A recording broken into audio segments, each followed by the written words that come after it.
Young Turks now has audio, the TYT Audio Network, podcasts of some of your favorite shows and new shows, including one with Nina Turner, former Ohio State Senator. She's going to do We the People with Nina Turner, talking about equality and justice and seeing that through the eyes of regular Americans who are affected by politics and policy.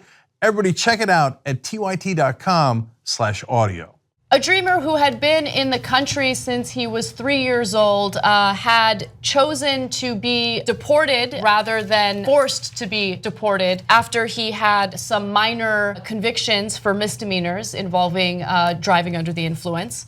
Now, unfortunately, shortly after he left the country and went back to Mexico, he was murdered. And some believe that he was murdered by cartels because of the drug violence in Mexico. Manuel Antonio Cano Pacheco was scheduled to graduate from high school last month, but died just after being deported by U.S. Immigration and Customs Enforcement. So let me just explain how this all happened.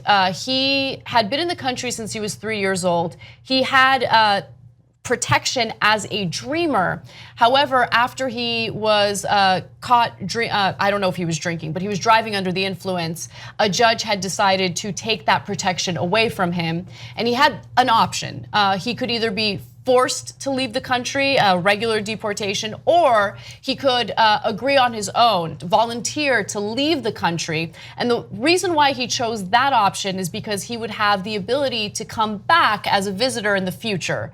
Now, unfortunately, again, after he left, shortly after he was murdered, according to reports, his throat was slit. That was the way that he was murdered. He had a 1-year-old child here in the United States, and apparently he had a full scholarship to a college. So he was battling with depression based on what his family is telling reporters. His father had been imprisoned for drug use, and that kind of led to a downward spiral in his own personal life, and unfortunately, it ended in a very tragic way.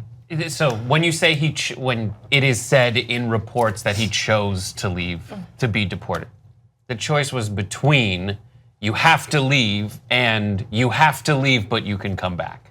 Right. So that was not the choice to say, you know what, it seems like it's my decision to do this. No, that was the version of the punishment of you had a DUI, you need to go, that he chose, because obviously he would choose that between that and the alternative.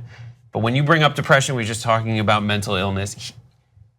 A dreamer doesn't get to have depression in the eyes of a conservative media or conservative. He doesn't get to. Right. He is a criminal.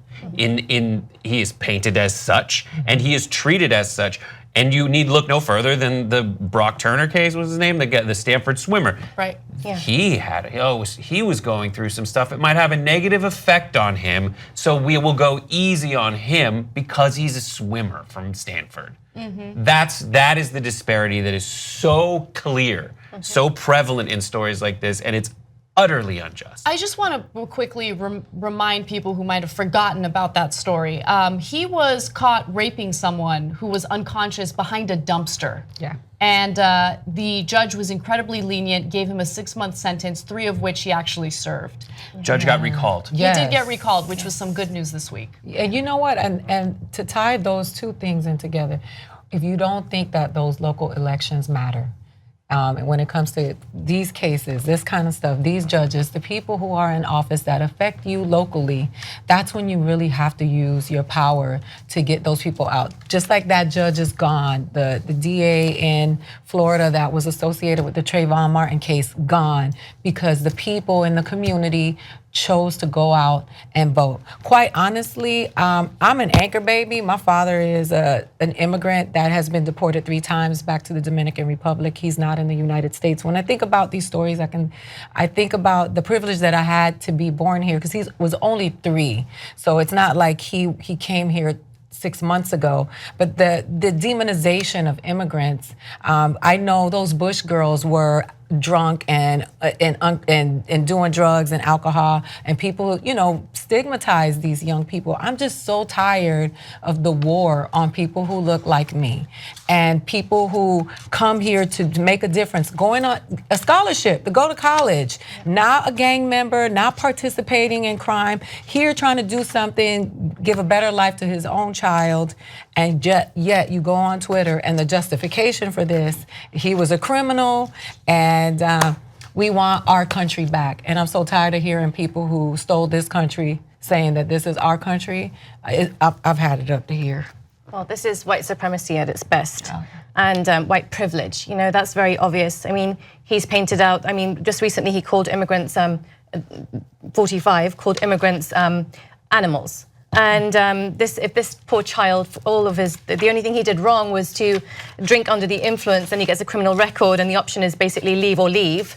And he left, and then really we've not really solved any problems, because what we really have to play with here is that white supremacy still rules, and 45 is still busy coddling every single white supremacist out there while they're busy, homegrown mass shooters are killing children in schools and in churches, and at the same time we've got all this attention going towards ICE and immigrants, and I think it's not in alignment with what apparently America is all about. And yet, it's what we seem to be focused on continuously. And again, more smoke screens and more smoke screens, while 45 gets to do whatever he wants in the background and busts out with some new policy. And for anyone who thinks, okay, well, he did break the law, so that's it. He needs to be deported. Can you at least acknowledge that those who seek asylum at the border are seeking asylum for legitimate purposes? Mm-hmm. Because that violence in their countries, which, by the way, is perpetuated by our policies, is real, and they're afraid, and they want to protect themselves and their families. And how do we respond to them? We rip their children away from them, take their children to detention centers or shelters in different states, and then spend US tax dollars to prosecute those very people who are seeking asylum. That's what's happening in the country right now. There was a report right before we went to air about how immigrants are now being put in federal prisons because these detention centers are too full. These private prisons are too full. Federal prisons are used for the most violent criminals imaginable, people who have been convicted of violent crimes. And right now we are housing undocumented immigrants there because we don't want to give them asylum, we don't want to protect them. I mean, it's one thing to not want to allow them in the country, which I disagree with, but why not just send them away? Why would we need to prosecute them? Why would we take their children away and keep them in detention for who knows how long? Sometimes it's an indefinite period of time. Yep. I mean, it's crazy. Didn't Coretta Scott King try to warn y'all about Jeff Sessions?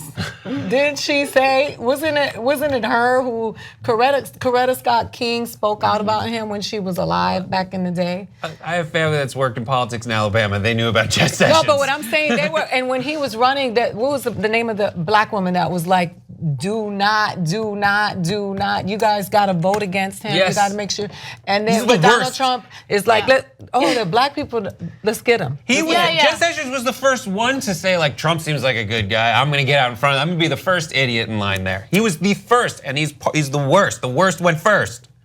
Yeah, and I have to be honest, I kind of enjoy every time Trump tears them apart on Twitter. Even though he tears them apart for all the wrong reasons, I do enjoy it because he deserves it. Yeah, he's not a good person. I mean, look, Trump has